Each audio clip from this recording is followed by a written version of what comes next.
नमस्कार। आज जो वीडियोटी कर मुख्य उद्देश्य है आप जानी कटक सहर में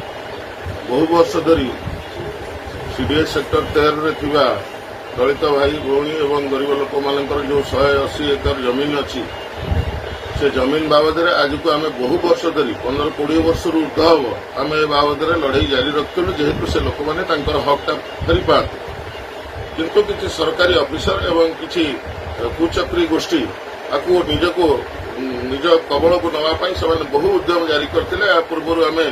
हाईकोर्ट एवं सुप्रीम कोर्ट एवं कमिशन कोर्ट ए समस्त कोर्ट रे ए बाबद आमर केस चली से समय आम कोर्ट भी आम सपक्ष राय देते किंतु परवर्ती अवस्था एवं रिसेंटली से बाबद कोर्ट गोटे निर्देशनामा देते जे से जमीन को मापिया कोर्ट बारंग तहसीलदार को डायरेक्शन करते बारंग तहसीलदार भी 2-3 थर जो मैंने इलिगाली कंस्ट्रक्शन लीगाली नोटिस भी पठेते जे तुम्हें आसिक हाजिर हुआ किंतु 2टी नोटिस गला पर भी से लोक मैंने कहीं आसिक निजर डॉक्यूमेंट सब प्रोड्यूस कर पारे तहसीलदार पाखे कि हाजिर है नहीं तेणु परवर्ती अवस्था तहसीलदार आमको कहते आम पुलिस प्रोटेक्शन नहीं कि आम से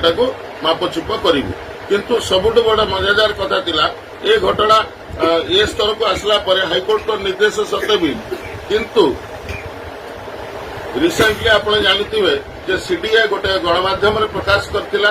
जे आमे प्लॉटिंग करी 13 नंबर सेक्टर रे जमी बिक्री करिवु सेति जी आवेदन करिवो से माने आसिके आवेदन करि परिबे ए बाबद बहु लोक ए बाबद आवेदन करिसंदी किंतु से लोक माने जानि नांती यार ए जमीन बाबद प्रकृत सत्यासत्य घटना कोन तेणु जिते आम एक जानवा को पाइलु जे से बिक्री करने को बसी तेणु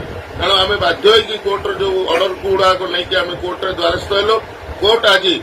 आमर समस्त तथ्य को अनुधान कर आज तापर रोक लगेले तेणु आउ जो व्यक्ति माने सेठी जो जमीन बाबद जाइकरी अप्लाई करने को चेष्टा करते निवेदन करुचु से जमीन अप्लाई करतुनी आपण पैसा सेठी बाज्याप्त हो